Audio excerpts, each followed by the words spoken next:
どうも、こんにちは、ゆきかです。パフォーマンスパッドって皆さん使ってます？パフォーマンスパッドっていうのは、こういう DDJ フレックス4みたいな DJ コントローラーでよく見られる8つのパッドのことなんですけど、多くの方はホット Q として使ってるんじゃないかなと思うんですが、さっきも言った通り、このパッドの名前パフォーマンスパッドですからね。実はこのパッド、ありとあらゆる DJ プレイに使えるので、最近曲をつなぐのに慣れてきた人たち、こいつまだまだ遊べるんで、今日はこのパフォーマンスパッドについてね、どんなことができるのかなっていうのをしっかりまとめていきたいなと思いますので、よかったら見てやってください。今日はね、話さないといけないことがめちゃくちゃあるので、サクサクいきます。わかんないところあったらね、動画止めたりとかして頑張ってついてきてください。まずはベーシックなホット Q 機能から。DJ アプリの方でもこのパッド機能のデフォルトはホット Q になってます。機能は至ってシンプル。DJ アプリを使ってあらかじめ曲の好きなところにホット Q を打っておくと、それに対応したパッドを押すことで、そのポイントに瞬時にジャンプ、再生させることができます。どういう時に便利かっていうと、例えば自分の好きなところから再生させたい時だったりとか、あとは曲の途中でジャンプさせて曲の構成を変えたい時だったりとか、あとは印象的なボーカルがあった時なんかはこうフィンガードラムみたいにして叩いて遊んでみたりだとか、テクニカルなねプレイをする時に一番使うのがこのホット Q ですね。普通に再生させたりジャンプさせたりっていうだけじゃなくて、ループとかも仕込むことができるので、とにかく使い勝手がいいんですよ。設定方法を解説します。今回はね、レコードボックスをベースにして解説していきます。まずは DJ コントローラーと PC の方で接続してもらって、で PC の方で DJ アプリを立ち上げます。今回はレコードボックスですね。で、レコードボックス立ち上げたらパフォーマンスモードにしてください。このモードでパフォーマンスパッドの設定をしていきます。パフォーマンスパッドの設定は、ここの全体波形の下にあるパフォーマンスパッドのタブで設定していきます。このグリッド編集の上にあるタブですね。左下にあるこのプルダウンでどの機能を設定するかを選択できるので、今はホット Q にしておきます。はい、これでホット Q 機能の設定をしていくことができますね。あとは簡単ですね。自分がホット Q を打ちたい位置に再生バーを持ってきて、打ちたいホット Q のところをクリックするか、対応するパフォーマンスパッドを押すとホット Q が設定されます。一度設定したホット Q を消すときは、ここの×をクリックするか、コントローラーのシフトを押しながら消したいパッドを押すと消すことができます。同じようにループ再生にした状態でホット Q を押すと、そのループを記憶させることができます。で、一応ね、今ここに8個表示されてるんだけど、その下にも実はあるので、ホット Q は全部で16個打つことができます。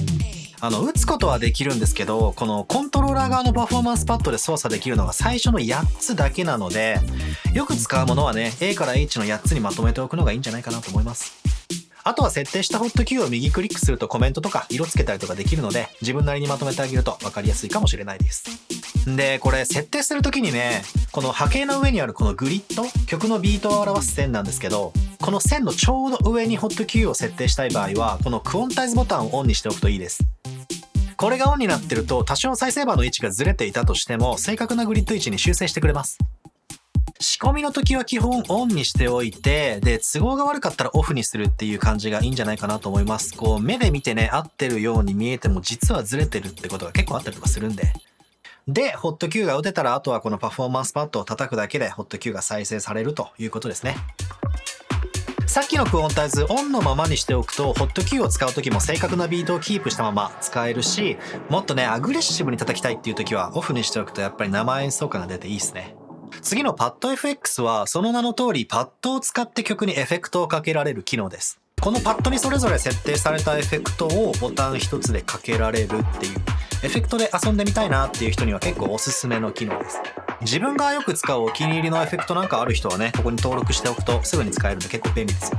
あとはフレックス2みたいにビート FX がついてない機種でもパッド FX だったらビート FX かけることができるので、エコーとかリバーブとかね、この辺のエフェクトがね、かけてるだけで楽しいのよ。ビルドアップの時にリバーブかけていったりだとか、あとはフランジャーかけてみたりとか、複数同時にかけることもできるので、自分のこう好きにエフェクトかけていくのがね、本当に楽しい。かけすぎは注意ですけどね。パッド FX もさっきと同じところで説明していきます。ホット Q のところをパッド FX に変えると設定画面に行きます。もしくはコントローラーのパッド上にあるパッド FX ボタンをオンにすると同じくパッド FX モードになりますね。実際に DJ してる時のモード切り替えはこっちのボタンの方がいいですね。で、もうすでにね、最初からエフェクトが設定されているので、最初の方はこれ使っていくのがいいんじゃないかなと思うんですけど、ロール、フランジャー、リバーブ、エコーみたいな基本的なエフェクトを設定してくれてるんで、自分の好きなようにね、カスタマイズしてあげたいっていう時は当然設定で変えてあげることができます。ここの歯車ボタンを押すと設定モードに入ります。で、ホット Q と同じように設定したいパッドにそれぞれエフェクトを設定していきます。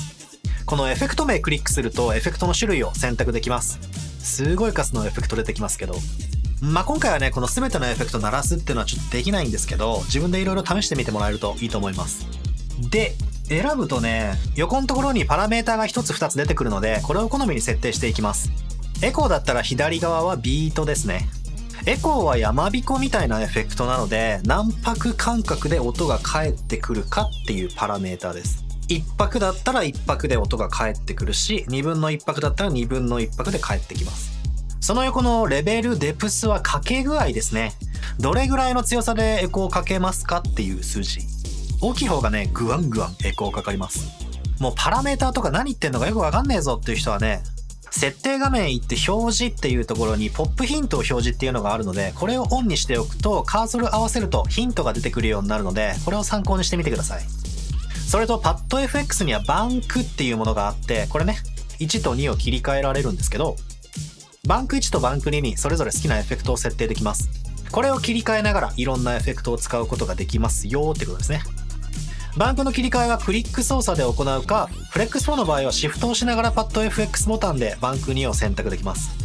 これもね、1つのバンクにつき16個までエフェクト設定できるんですけど、このコントローラー側で操作できるのが最初の8つまでなので、よく使うものはね、最初の方に固めておくのをお勧めします。簡単にね、それぞれのエフェクトの種類だけ説明しておくと、ビート FX っていうのは曲のテンポに連動してかかるエフェクトですね。さっきの山彦とかリバーブとか曲の拍に合わせてかかるエフェクト。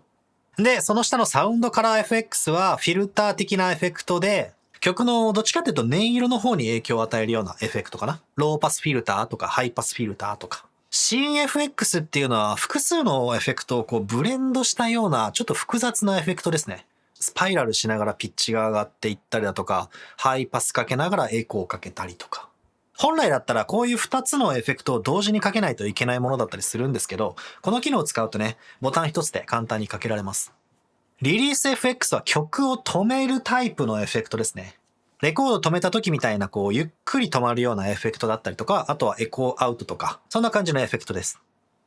とにかくね、パラメーターの違いまで含めたらすごい数のエフェクトになるんですけど、それをボタン一つで使うことができるので、これからこういろいろエフェクトを遊んでみたいっていう人はね、このパッド FX から入るっていうのはすごくいいんじゃないかなと思います。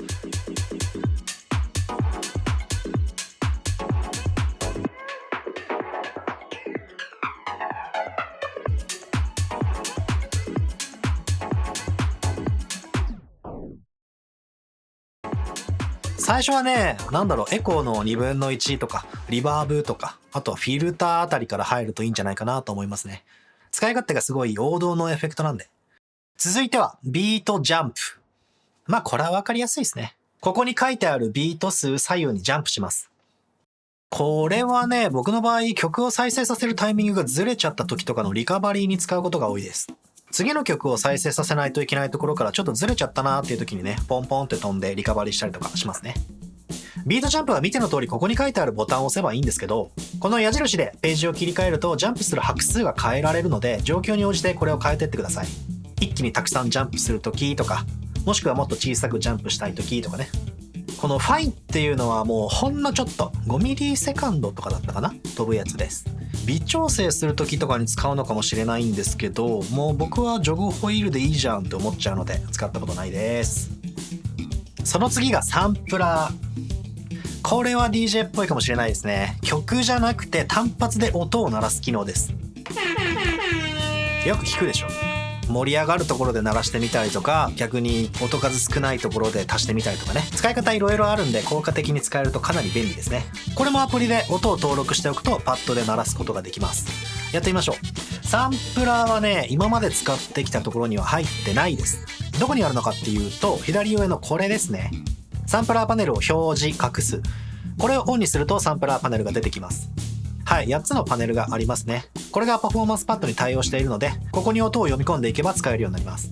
やってみましょう。サンプラーに入れたい曲をまずレコードボックスに入れるところからですね。今回はこの2つをドラッグ&ドロップでコレクションに入れます。はい、こんな感じでコレクションに入ったら、それぞれの音をサンプラーパネルにドラッグ&ドロップで入れていくだけです。ここに再生ボタンとミュートボタンとエジェクトボタンがあるので、再生、ミュートだったり、一度入れた音源を外すときはここからやります。このエディットボタンでパネル開けば、再生の仕方だったり再生位置だったりの調整ができます。このサンプラーにもバンクが4つあるので、いろんな音源使っていきたいっていう人はバンクごとに整理していくと呼び出すときに迷わなくて済むんじゃないですかね。はい、次。シフトボタンを押しながらホットキーボタンでキーボードモードになります。このキーボードモードは、このパッドをね、ピアノキーボードみたいにして使える機能です。このアプリ側で設定したホットキーの音を音程を変えて鳴らすことができます。この曲の一部分を使ってピアノみたいにして演奏できるってことですね。王道の使い方としては、こっちのキーボードで次の曲のイントロを演奏しておいて、そこから次の曲につなげるっていうのはよく見ますね。もうこういうつなぎはね、もうアイディア次第なので、思いついたらすぐにやってみるっていうのが大事じゃないかなと思いますね。僕あんまやんないんであんま参考にならないかもしれないですけど、次の曲のイントロが特徴的で、もうみんな知ってますみたいな有名な曲だったらやりやすいですかね。パッド FX のバンクにはさっき説明したので飛ばして、隣のビートループに行きます。